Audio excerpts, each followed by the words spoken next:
Hi folks, Marvin Music here. We want to thank you for the privilege that we have to be able to serve as your Medicare agent. As you know, each year we normally hold public annual election period meetings. These are group meetings for all of our clients, and we invite you to come in to a meeting where we educate you about issues revolving around the annual election period, the open enrollment period. And because of COVID, we're not able to have those large meetings this year. As you know, we have as many as 500-600 people in these different locations around the city, and we just cannot gather that sizable crowd this year. So this year, what I'm doing instead is I'm reaching out to you. I'm going to share this particular video with you, and there will be a couple others to follow to make sure that you're very clear on what you need to do during the annual enrollment period this year. Now, I know that you are getting inundated with mail. If you're not, it's going to soon happen. There will be lots of ads on TV and certainly a lot of things in your email box and all. And I just want to make sure that you know that a lot of these companies are great at marketing, and what they're going to say is that there's major changes to Medicare this year. And folks, that's really not true. They're hoping that they can stir you up to get you some doubts about maybe the coverage you have and call them, and so they can talk you into changing your plan. That's all this is. I can assure you there are very few changes this year with Medicare. I'm going to tell you about some of those right now, but I just want to make sure you know that just don't be influenced by all the advertisements. There's no reason for that whatsoever. Again, if you need to switch anything, we are happy to help you and assist in the whole process, and it'll be done right, and it'll be done for the right reason as well. Okay, so let's talk about this particular video, and that this is addressing those of you that have made the choice to stay in original Medicare A and B, meaning anytime you go to the doctor or the hospital, you're pulling out your Medicare A and B card. They pay first. You have a supplemental plan. You probably either have an F plan or a G plan, maybe an N plan, and that supplemental plan is paying second to Medicare. And then you have a separate prescription drug plan. These are called standalone drug plans. So with your coverage, you have three different cards, A and B, supplemental, as well as your drug plan. So this video is for you. Now, if you're on an Advantage plan, this video is not for you. I am shooting another video for those that are on Advantage plans, because the things you need to do are going to be a little bit different than those that are on original Medicare. Okay? And so keep in mind, folks, that when it comes to original Medicare A and B and your supplemental plan, those plans are all written for life. So you really don't have to do anything with A or B or your supplemental plan. Your only maintenance item will be your prescription drug plan, all right? And so let's talk about what needs to change. Now, let me give you a quick review about some of the things going on with our company. Number one, most of you know of us through Enlighten You Financial, and that's the company that we started 10 years ago, and that is the local servicing company out of Kansas City and also St. Louis now. And when we do live workshops, it's all through Enlighten You. You'll also note that you may get some emails or hear about this company here called medicareschool.com. That is also us, and this is our online educational division. Because of COVID, of course, workshops have been minimal. We're still able to have some, but not near to the degree we used to. And so we started this division, medicareschool.com, so all of our educational tools and resources are available online, and we just simply named it under this particular brand. All right, so everyone understand this is more of an online presence. All right, so that's us. We're both of these companies all in one. Want to make sure that you knew the latest on that. All right, now Social Security, they're proposing this change. Again, none of this is final yet. Medicare has not been, the Medicare bill and all the legislation has not been yet passed by Congress, but they're telling us right now the estimated cost of living adjustment to Social Security is 1.2%. So they're really, really generous there, gave you a whopping 1.2% increase. Again, hadn't been passed yet, but it looks like that's what will happen. So if you're on Social Security, you're going to see a slight increase in your Social Security check. Now, if you're not, then obviously this will you'll get this later. But for now, all those that are on Social Security, you'll see a slight increase. Now, anytime they take an increase for Social Security, they always raise the Part B premium. So this is the proposed number for this year. Right now, we're paying $144.60 for your Part B premium. Now, let me clarify that. If you're a single filer and your income is $87,000 or less, modified adjusted gross, $87,000 or less, you're paying $144.60 a month for your Part B premium. If you're a couple, that number is $174,000 or less. Each of you are paying $144.60. Now, if you're above that, you're paying extra. Those are called IRMAs or surcharges. So what they're proposing this year is that the standard Part B premium is going to go up not quite $4, about $3.90. So if indeed Congress passes this particular legislation, then you're going to see a slight increase. So your Social Security goes up a little bit, and take a little bit for your Medicare Part B premium. All right. And again, it comes out of your check, or they'll bill you for this on a quarterly basis until you take Social Security. Next, the B deductible. As you know, Medicare has this A and B. A is hospital, B is outpatient. And on the B side of Medicare, B has this deductible. This year it's $198. It's proposed that this jump to $212, so it's going up $14. And so this would be the first $212 on the B of Medicare, which is going to be everything outpatient related and doctor related services. And so this number resets every January. So again, it's going to go up about $14. So that first $212 is going to be eventually billed to you for outpatient and doctor related services. Now, if only thing you get this whole year is going to be preventive, then you still don't have to meet the B deductible. But any kind of diagnostic work, any kind of labs, or those types of things, you'd pay the first $212 this year, okay, going into 2021. Okay, now open enrollment is going to happen here in just a couple of weeks, and so the decisions that are before you, I'm going to review those so you're real clear as to what you need to be doing. Now the time to switch, if you need to, is between October 15th and December 7th. Now we have the philosophy, if it ain't broke, don't fix it. Now I know that TV ads and things come into your mailbox and the email box kind of stir you up as though, well, you probably need to switch your plan. Well, the truth is probably not. In fact, only about 10% of the market's actually going to need to change their plan, and because from year to year these plans really don't change that much. Okay, but if we have to change, these are the dates that we need to do it. Certainly you don't want to put it off to the last day because it all application has to be processed. Okay, so let's talk about those changes. Now this is what your coverage looks like. We have A and B, we have a supplemental plan, F, G, or N, and you also have the standalone prescription drug plan. Remember, A and B is for life, supplemental plans for life, prescription drug plan for 1 year at a time. So here are the possibilities that you can look at as far as switching during this October 15th to December date. Number one, you can decide to switch to an Advantage plan. Now, I will tell you, there are lots of ads that you'll see. In fact, they'll be almost constant during open enrollment. And as you watch these ads, it's kind of like they package these Advantage plans as though you're crazy if you're not on one. The problem is they only really tell half of the story. They don't talk about the reality of using Advantage plans. Now, Advantage plans are not bad insurance, but if you're on a supplemental plan, that Advantage plan is different than what you've been accustomed to. So let me just remind you, if you do decide to take an Advantage plan, here's what it's going to look like. Number one, you will have networks of doctors and hospitals, pharmacies, just the different networks. Those are HMOs and PPOs. HMO networks a little smaller, PPOs a bit larger, and each of these have their own restrictions. If you've been in original Medicare with a supplemental plan, you've had no network other than Medicare. You've been able to go to any provider that takes Medicare. Not so with an Advantage plan. Every provider doesn't take Advantage plans. Some take HMOs and PPOs, some take PPOs and not HMOs, so there's just a variety.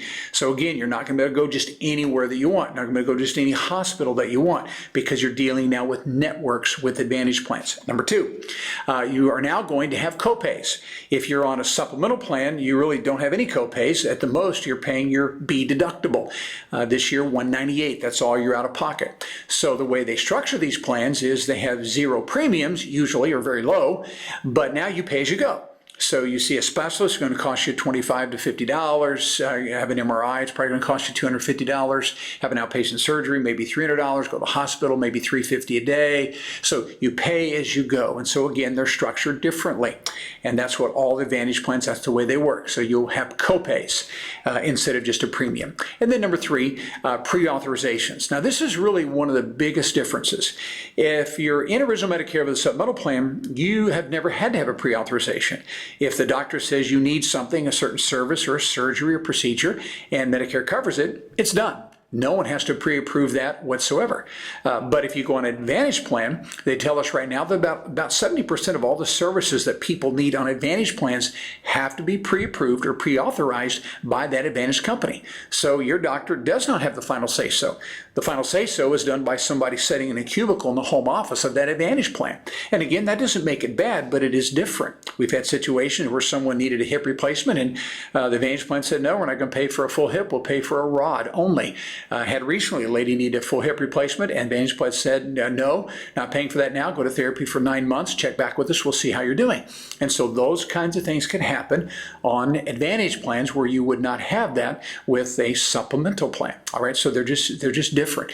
And again, these Advantage plans advertise all the perks that they throw in, a little dental benefit, a little vision benefit, those kinds of things, but they don't talk about how these plans have pre-authorizations. I think they should advertise, but they don't. They just tell you all the good stuff instead of some of the fine print. And this would be one of those very important fine print type items. And then number 4, switching back. If you decide to go on an Advantage plan, there is a possibility that if while you're on that Advantage plan a year or 2 or longer and your health were to change and you would like to switch back to your supplemental plan, that you may not get to do that, because to switch from an Advantage plan to a supplemental plan requires you to go through underwriting.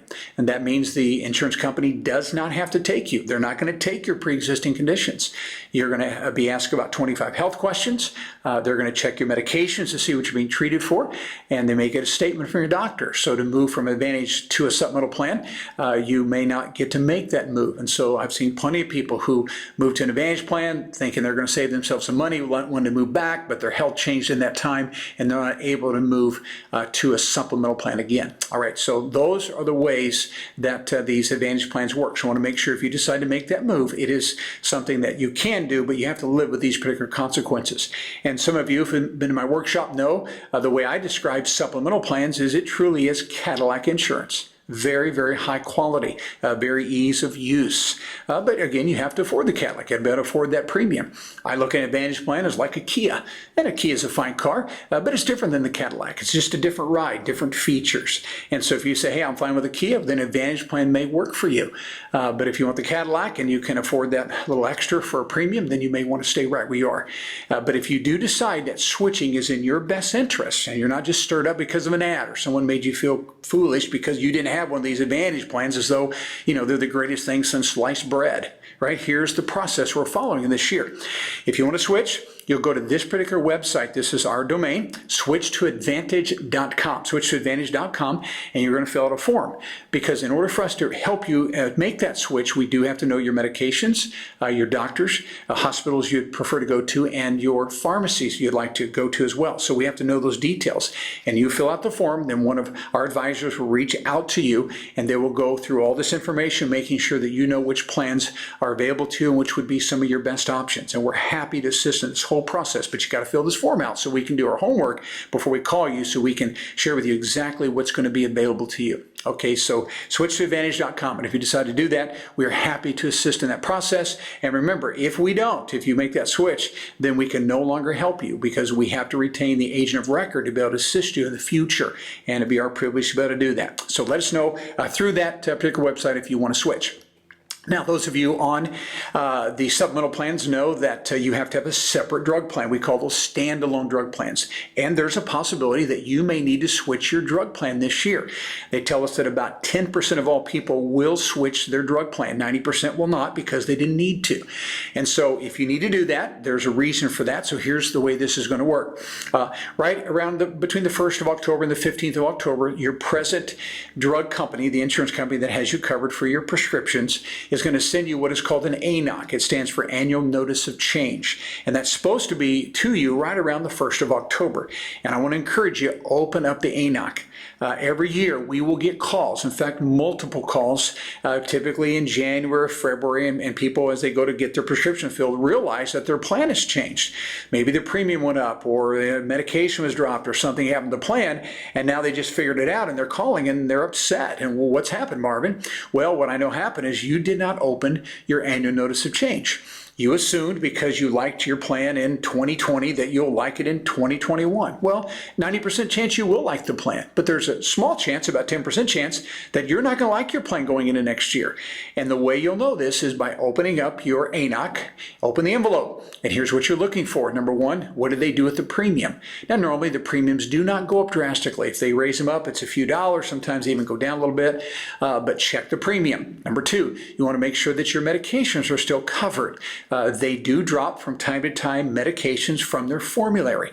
Now, it's rare they're going to drop inexpensive generics, but they will occasionally drop brand name meds if there's an alternative or a substitute for that would be in a generic form. So you have to make sure your medications are still covered, and they will highlight those meds that are dropped from their formulary. And then lastly, they can make a tiering change. So you may be on a medication this year that's a tier 2, and they bump it to a tier 4, or a tier 3 to a tier 4. I've seen them bump a tier 3 to tier 5, and I have seen those kind of tiering changes change the monthly copay anywhere from $150 to $175 a month.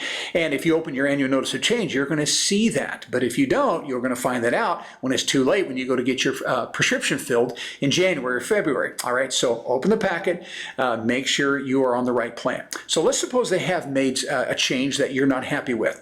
We want you to go to this website here, and many of you have already been on this website, so you're familiar with it. This is something we instituted last year, actually 2 years ago, and last year as well. And then this website is go to enlightenuenroll.com, enlightenuenroll.com, and please be sure to spell enlighten you correctly. Remember, we misspelt it, so it's ENLIGHTNU, and then the word enroll. .com, and you'll go there, and this is the place where you can shop for plans and switch if you need to. All right, so as far as that process is concerned, it's going to take you about 10 or 20 minutes to do that. Now, many of you already have an account there. In other words, we gave you during your appointment time a username and a password, and so hopefully you saved all information. If you don't have an account because maybe you didn't take any meds before or you lost that, it's very easy to create an account, and just be sure to save that username and password. All right, so once you've done that, then you have access to your account because everything is going to be saved there. And so if you have the account or you're going to set the account up, we want you to update your medications. So let's say from last year to this next year, a doctor raised the dosage on a medication. You were taking 20, now you're going to take 40 milligrams. Update that. Let's say doc had you on 1 a day, now you're taking 2 a day. Then you're going to update that as well. Maybe doc added a medication. You can do that, or removed one, do that. But just update your medications. And again, be sure to save your username and password, all the information, so that it's all saved there, and then next year you'll have it available for you. All right? So that's step number 2. Then number 3. What's happening is once you've updated your medications and it confirms your pharmacy that you're going to, then it's going to shop all the plans this year, and most zip codes are going to be somewhere between 15 to 20 plans. It's going to look at all the plans, and it's going to rate them in order of number 1, coverage, and number 2, cost. And coverage meaning, are all of our medications covered, and what's the annual cost? And that number you'll see on there is going to show an annual number. It's going to include the deductible, the copays, and the premium. It's truly the whole cost for your medications that year. So it takes all 15 or 20 plans and puts them in a chronological order. And we would encourage you, you want to go with the plan that's at the top. Now let's suppose that your plan you're on right now is there, but it's number 2. But there's only $20 a year difference, or $10 a year difference, or it's very close. I probably wouldn't switch for that little amount of money. But if there's $100 difference for the year, 200 or more, I would probably switch. And so people ask us, well, what's the best? Well, the best is at the very top. And all the plans that are there, we approve of those plans. They're all plans that you can count on to give you, as good as possible service. There's no perfect drug plan for sure, but it would still be a good plan. And so you can enroll in that plan yourself. In fact, when you see the plans, there'll be a button there that says add to cart, and then you can push the enroll button and you'll be able to enroll that plan. Okay, it's going to take you about 5 minutes once you've updated all your meds for you to look at those plans and make that comparison, and then enroll right from this site. Again, you see the plans, add to cart, do enroll, and all your information is already saved in there, so you just have to provide a little bit more information. You'll confirm your Medicare claim number and tell them how you want to pay for it, push submit, and you'll be on your drug plan. Now, the drug plan you're on takes you through December 31. So this new plan, if you switch it, will kick in January 1 of 2021. Okay, now we are going to send out some very detailed instructions. So here's what I want you to remember. These are the dates. Number 1, the plans that are available will be available after October 1. Now, you can't enroll, but if you're anxious to get in there and kind of look at it, they're supposed to be available October 1. Again, this particular website that we have is managed by the same company that manages Medicare.gov, and so it should be up to date around there. If it's not, it'll be shortly after October 1st. plans will be there. But you can't enroll until October 15th. And so after October 15th, you can begin to make those switches if you need to. So we're on the same plan until December 31. And a new plan will kick in January 1st. And so what we're going to do here in the next week or 10 days or so, we're going to send everybody that's a client of ours, we're going to send you this in-depth video training. And then we will walk you through this step by step, okay? And you'll be very clear as to what you need to do. You'll better go online and we'll show you how to use this particular tool and you'll be able to make the switch if you need to. All right, remember, 9 out of 10 probably don't need to. Now, if you don't need to switch plans, number one, make sure it's because you know the changes haven't hurt you. And so if you don't need to switch plans, then do nothing. The plan will automatically renew into 2021. So when you do nothing, that's what it does. That's the default mode when you do nothing. But I just want to make sure if you do nothing, it's because you know you're still happy with the plan and you're aware of the changes that they're making from 20 into 2021. All right, so that's the dates to remember. Now, I want to share a couple of things with you when it comes to Part D plans. Number one, they always publish the National Average Drug Plan. This year it's right at $30 a month. There are certainly some that's going to be in the teens and upwards, some maybe $70, $80. But again, national average about $30. And folks, even if you don't take any meds, still get a drug plan because that could change in a year. And if you don't get a drug plan when they're available and you go without, you're going to pay full cost for medications instead of a fraction of the cost if you have a Part D plan. All right, so that's the details there. Now, people ask us all the time, well, do I have to use my plan? No. If you find a coupon through GoodRx or some of these different discount sites, if the medication is cheaper using a coupon, don't run it through the plan. And you won't use both. It's going to be one or the other. And so if it's cheaper, GoodRx, go ahead and just provide the coupon and get your prescription filled that way. All right, it's no problem whatsoever. And then I just wanted to here, kind of as I close things up here, to review the donut hole. In other words, let me review very quickly the 4 stages that will be on every drug plan. Okay, 4 stages. And again, these all reset every January. Stage number 1 is the deductible stage.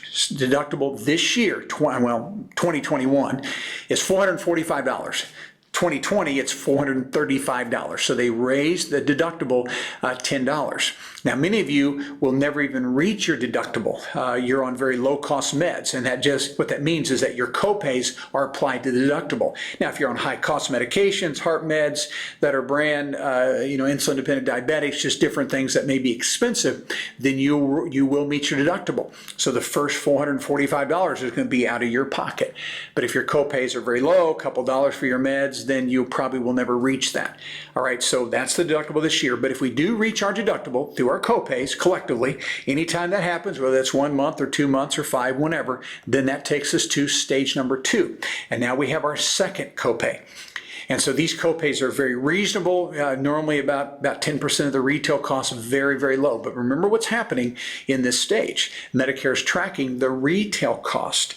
And as the retail cost begins to grow throughout the year, if it ever reached the Medicare threshold, you ever reach that retail total, then you will be done with stage 2 and you will move to stage 3, which is the donut hole.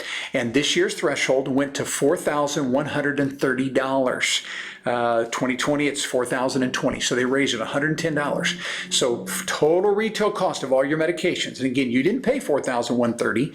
You paid a fraction of that, about maybe 10, 15, 20% of that. But what you paid and what the insurance company paid collectively will be the retail cost, $4,130. If we ever reach that, then we're done in stage 2 and we're going to stage 3. As a reminder, only 5% of all people ever hit the $4,130 number. Only 5% of the Medicare population gets to the donut hole. So the likelihood, 95% chance you won't even see that number.